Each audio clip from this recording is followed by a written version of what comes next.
IPL 2024 సీజన్లో భాగంగా Delhi Capitals బోని కొట్టింది. వరుసగా 2 ఓటముల నుంచి పుంజుకున్న ఆ జట్టు ఆదివారం విశాఖపట్నంలో జరిగిన మ్యాచ్లో 20 పరుగుల తేడాతో చెన్నై సూపర్ కింగ్స్పై గెలిచింది. మొదట ఢిల్లీ క్యాపిటల్స్ 20 ఓవర్లలో 5 వికెట్లకు 191 పరుగులు చేసింది.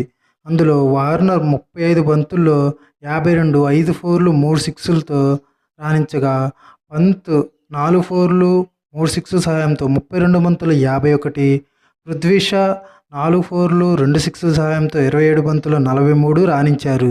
అయితే చెన్నై బౌలర్లలో పతిరానా 3 వికెట్లు తీసి 31 పరుగులు ఇచ్చి సత్తా చాటాడు. ఛేదనలో ముఖేష్ కుమార్ 4 ఓవర్లకి కేవలం 21 పరుగులు ఇచ్చి 3 వికెట్లు తీయగా, ఖలీల్ అహ్మద్ 4 ఓవర్లకి 21 పరుగులు ఇచ్చి 2 వికెట్లు తీసి సిఎస్కేను 20 ఓవర్లలో 6 వికెట్లకు 171 పరుగులే చేయగలిగింది.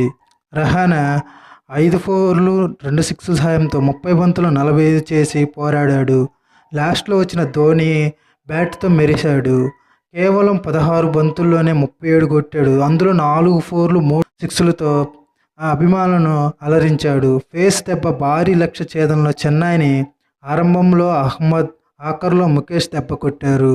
అహ్మద్ వరుస ఓవర్లలో ఓపెనర్లు రుతురాజ్ గైక్వాడ్, రచిన్ రవీంద్రను అవుట్ చేసి షాకిచ్చాడు. వెటరన్ పేసర్ ఇషాంత్ కూడా మెరుగ్గా బౌలింగ్ చేయడంతో చెన్నైకి పరుగులు రావడం కష్టమైంది. పవర్ ప్లేలో 32 వికెట్లతో నిలిచిన బాధ్యతను రహానె, మిచెల్ తీసుకున్నారు. రసిక్ బౌలింగ్లో చెరో సిక్సర్తో ఈ జోడీ వేగం పెంచాలని చూసింది. కానీ మిచెల్ను అక్షరబుట్టలో వేసుకున్నాడు. ఓ ఎండ్లో పోరాటం కొనసాగించిన రహానెకు శివం దూబే తోడవడంతో 13 ఓవర్లలో స్కోరు 100 దాటింది.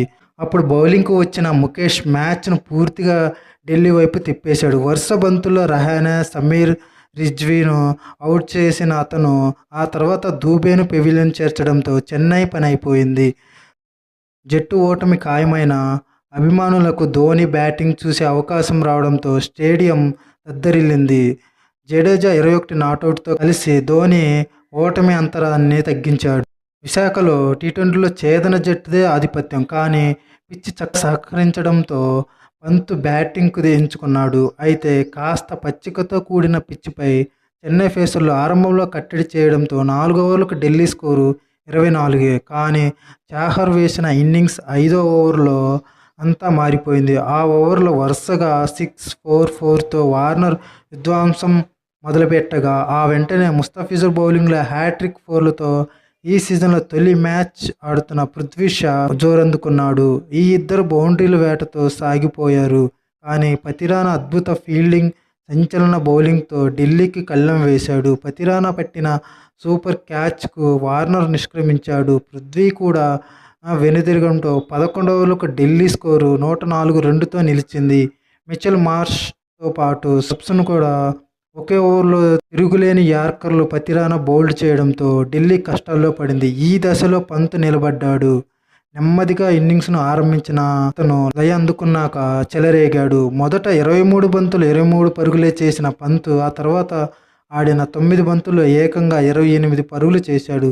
పతిరానా బౌలింగ్లో క్రీజులో బలంగా నిలబడిన భుజాల బలాన్ని ఉపయోగించి అతను కొట్టిన సిక్సర్ ఆకట్టుకుంది. ఆ వెంటనే మరో 2 ఫోర్లతో పంత్ అర్ధశతకం అందుకున్నాడు. కానీ వెంటనే అవుట్ అయిపోవడంతో ఢిల్లీ 200 లోపే ఆగిపోయింది.